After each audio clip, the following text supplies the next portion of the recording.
Good morning class. In our previous video we have learned about the flower.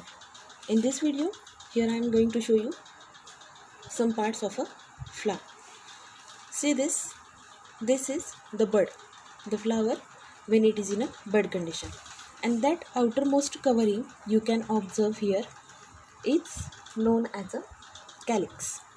As we have seen, this part which is attached to the stem and to the base of the flower is the pedicel or the stem of the flower. So this part is attached to the stem, and that part which is a little bit swollen and expanded is known as a receptacle. This is a receptacle on which the total flower is supported. Now see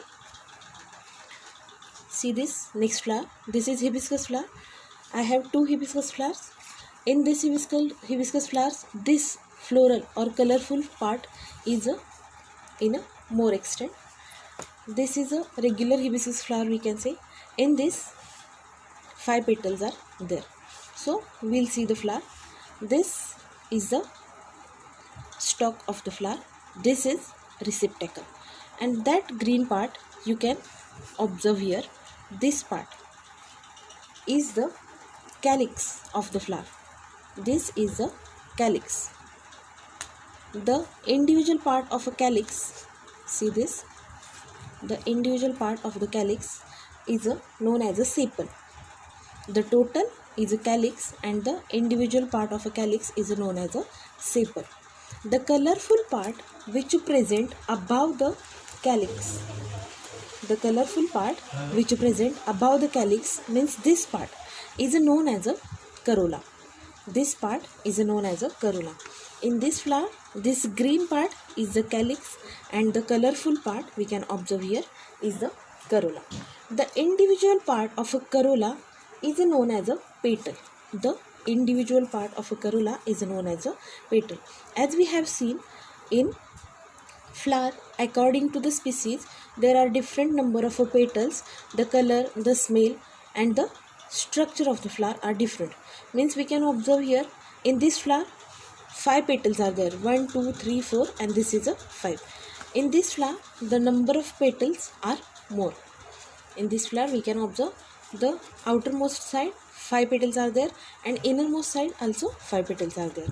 So number of petals is different according to the different flower.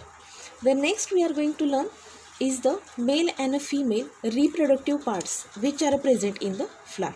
So see here, this is called as a male reproductive part or the androecium.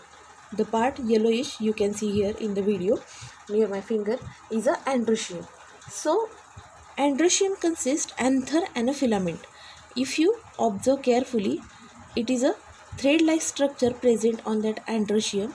See, if you see that this, the hair-like part which is present is a anther, and the yellowish part above that thread is that yellowish part. This yellowish part which is above that filament is known as a anther. This is an anther and the thread-like part is a filament. If you observe here carefully, the anthers are connected to the middle that sting or that style with the help of a filament. So this is the male reproductive part of the flower. Now the next is a female reproductive part. Suppose if you dissect, it is very necessary that you have to dissect that very carefully if you want to see the parts of the plant. So the outermost you can see the yellowish part. This is the androecium which is a male reproductive part, and inner side actually it broke. We'll see in the next flower. See, in this flower this is a male reproductive part, and inside this middle part, let me remove that carefully. See,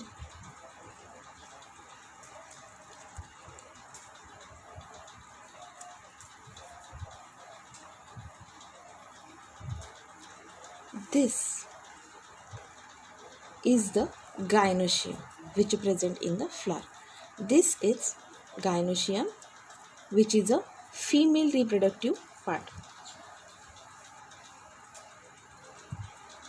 So see, this which is present at the top is the stigma.